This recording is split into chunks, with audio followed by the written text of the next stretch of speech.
are finally starting our chicken coop. It's going to be 16 feet long, 10 foot wide, actually 10 foot deep, 16 foot wide. And it's going to have a brooder built into one end, like a 4x10 brooder, and the rest will be chicken coop. Chicken and automatic chicken door will be right around here, out into the run, which there'll be a fence here, and the run will go all the way down to this post that's in the ground. So I think it's something like 13 feet this side of the chicken coop, and then 16 feet from that fence line over to this post. So they'll have a pretty good size one. And right now we're using the 6-inch screws just to get the floor joist attached to the runners. Once we have the foundation all put together, we're going to flip it up and then work on getting the ground level however we need it. And there's Vanna showing us the 6-inch screw. Oh my goodness. Oh.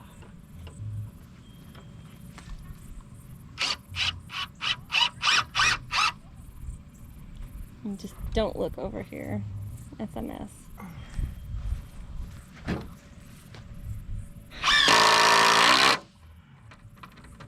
Trash is difficult in the country, needless to say. So every time you buy something and you have a box of styrofoam, it takes weeks to get rid of all of the cardboard and styrofoam because you can only do so much each time. So we put it behind our shed. Don't mind me. So when we looked at our property, there was this hideous, rotten barn thing that was built right here. And we were actually thinking about putting a girl alpaca barn here. But that was kind of like from the very beginning thoughts. Once we got here and then realized we really rather have our garden here, and eventually like where the mulch pile and the gravel pile and the shed in the box and the dirt pile, all of that will be garden there too, all the way around. And then now that we're not putting a girl alpaca barn here, we're not going to put a gate here at all. This will just be fence. Well, it'll have like a person gate, not a car gate. So we won't be driving in this way. And the lady alpaca barn will be on the other side of where that post is. Right there. And then we'll still take out that fence and push alpaca all the way that direction. But the girl barn will still be close to the house. It's just we moved the chicken coop from here to over here so that they could be... The king of straps. Yeah, the ratchet strap. Just so the chickens could be closer to the garden and the compost and all of that. Anyway, I'm gonna put you back on time warp. See if we can't get the floorboards on tonight.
Heights Home Farms. I am going to tell you about using an air compressor with a nail gun in case you're a first-time user like I am, or I was at least. Now I'm kind of a small amateur expert. But we were looking around. Expert. Yeah, a small amateur expert, yes. So we were looking around. We decided to buy a Fortress. Really good power on it. It was more than enough for what we needed. You can actually have two people using it at the same time. It didn't have to. Well, since I was learning how to nail everything here with a Milwaukee nail gun that can handle up to 3.5-inch nails, I wasn't going super fast. Not like I knew exactly what I was doing with it and all that, so I wasn't going super fast like a construction person probably would. But if you needed to, you've got two right there, so you can have two people working on it. A couple of things that I found out while we were working on things is that where I first bought this, they had 3/8-inch hoses. Turns out 3/8-inch hoses they're kind of too big for using a nail gun. The nail gun and everything else really only needed 1/4 of an inch. So that was my first mistake. I bought a 3/8-inch hose, which I didn't need. So instead, the next place I went to when I was buying accessories and all that, I just got the 1/4 inch. In addition, this Fortress air compressor, it's not one of the big ones that has its own wheels. So we were trying to figure out what could we do with it in order to make it more mobile. Because yeah, you can carry it around by yourself, but you don't want to carry it very often. So while we were there buying this, we went ahead and got just their regular old plain old dolly. Well, we got a couple brackets that you usually use for pipe or plumbing or something like that. We already had these brackets just lying around, so we used them to attach this to it. So this kind of became its permanent base of operations, the dolly. So really smooth dolly, works really well, can lift this no problem, just tilt it back, you know. In addition, because we got the 25-foot hose, we also got, like I said, the 3/8 hose, which we aren't using yet. I don't think we're going to need to use it for anything we're doing with this. We got a winder. We just got a manual winder for it. Make it quick and easy. You don't have to wrap the stuff up around yourself and everything, you know, like you have to with power cords and all that kind of stuff. You know how annoying that is when you do that. So we bought just a simple manual one. So when you're done with it, you take the nail gun off of there, just wind this back up. Well, we were trying to figure out, okay, how are we going to attach this to the dolly now also? We could have possibly just drilled through here, but what we decided to do instead is we had 4 really huge bolts for something else that we had purchased, and I got a couple spare pieces of wood and drilled holes in the wood and then ran these bolts through there. So yes, the bolts are sticking through the wood, but they're not that sharp that they're really going to hurt anything whatsoever, and it's really stable foundation for this manual guy right here. So everything was really cool, but the first time we came home, we were trying to use this. The accessories I bought, the connectors on here that I purchased, I couldn't get them to fit. I didn't understand what the situation was. I had researched this. These said that the fittings were 1/4 inch fittings, and what I had purchased were 1/4 inch fittings. Turns out, like you'll see online, there's automotive, industrial, and there's universal. Well, the ones I apparently bought, which I didn't really find anything on there where they said what type they were, those must have been automotive. They have an extremely large bump out on them. If I can find my kit here, I can show you what I mean. So, right here. So the 1/4 inch ones that I bought initially, they actually had a larger diameter on them, even though they still said they were 1/4 of an inch. And this right here was a lot larger on there. So when I was trying to plug it into here, there was no way in the world they were going to fit. So I had to go buy another set like these, and I went ahead and got a 15-piece kit to make sure I had female ends, male ends, just everything I might need. So once you have the right end, you basically pull back here and you can push this in. It's a little tough initially, but it'll go in there no problem. Once I got the right pieces and all, it wasn't a big deal. Another thing to remember, which we found out doing research and all, get some of the tape like the plumber's tape they put around their threaded pipes and that kind of stuff. Get some of that also. We got some stronger stuff called Hercules, but just that, wrap it around every connection that you put on this thing, because if you do not do that, you're going to hear the air coming out like crazy. We had that situation right here on the connector.